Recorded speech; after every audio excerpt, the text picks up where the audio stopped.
الرحیم ساتھیوں، 24 گھنٹے پہلے سوشل انڈیا نیوز میں ڈاکٹر کفیل خان کے بارے میں ایک خبر دی گئی تھی۔ ہمیں خوشی ہے اور مسرت ہے اس بات کے لیے کہ جیسے ہی وہ خبر سوشل میڈیا پر ہم نے ڈالی، فیس بک پر ڈالی، یوٹیوب پر ڈالی، تو ہمارے بہت سے احباب نے اس پر تنقید کی اور توجہ دلائی کہ یہ خبر غلط ہے۔ ہم نے خود تحقیق کی کہ جو خبر دی گئی تھی وہ یقیناً غلط تھی۔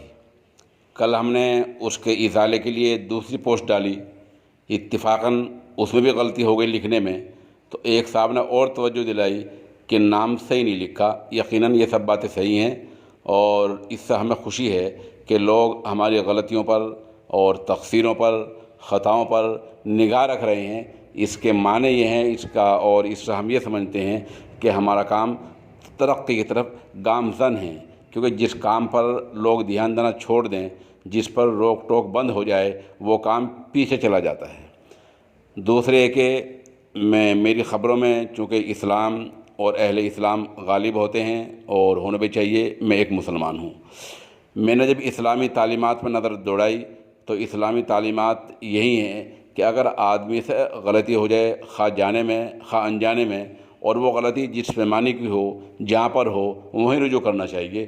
اس لیے میں جہاں وہ غلط پوسٹ ڈلی تھی وہیں اس پوسٹ کو بھی ڈال رہا ہوں تاکہ لوگوں تک بات پہنچ جائے۔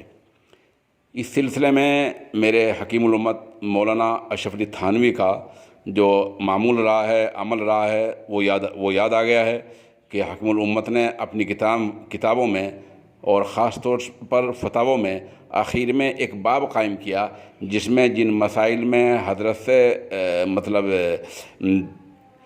اس میں خطا ہوئی ہے اور وہ خطا انجانے میں ہوئی ہے، ان میں حضرت نے باقاعدہ رجوع کا اعلان کیا ہے، تو اس طرح رجوع کرنے میں کوئی حرج کی بات نہیں۔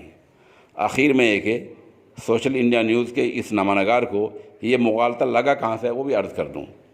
میرے ایک دوست ہیں، جمعیت علماء کے شہر صدر ہیں، انہوں نے ایک پوسٹ ڈالی اور مجھے توجہ دلائی کہ اس جو ہے خبر کو دیکھ لیں۔ اس میں یہ لکھا ہوا تھا کہ جو میں نے خبر ڈالی وہ لکھا ہوا تھا اس میں۔ اس کے بعد ایک امام صاحب ہیں مسجد کے اور ماشاءاللہ جمعیت کے ضلع صدر ہیں اور برسوں سے خطیب ہیں، اپنی بساط بھر انہوں نے معاملے کی جانچ کی اور جو مجھے بتایا کہ وہ کلین چٹ والی خبر صحیح ہے۔ اس کے بعد میں سوشل میڈیا پر 2 بڑے صحافیوں کی پوسٹ دیکھی، اس میں بھی مجھے یہ لکھا ہوا تھا کہ کلین چٹ مل گئی ہے۔ ان ساری باتوں کے بعد جو شام کے تقریباً 4-5 کے درمیان کا واقعہ ہے، اور وہ وہی وقت ہوتا ہے جس میں ایک بڑے اخبار کے لیے خبریں تیار کر رہا ہوتا ہوں۔ تو اس تیاری کے دوران میں ان 4 ذرائع کو یہ سمجھا کہ بات صحیح ہے، تو میں نے پوسٹ ڈال دی۔ لیکن جیسے ہی پوسٹ ڈالی تو شام تک آپ لوگوں نے مجھے توجہ دلائی، مجھے خوشی ہے اور میں امید ظاہر کرتا ہوں کہ آئندہ بھی آپ صاحبان اسی طرح توجہ دلاتے رہیں گے اور تعاون کرتے رہیں گے، اور کہیں غلطی، کوئی کوتاہی، کوئی بات رہ جائے تو اس پر دھیان دلائیں گے۔ وما علینا الا البلاغ۔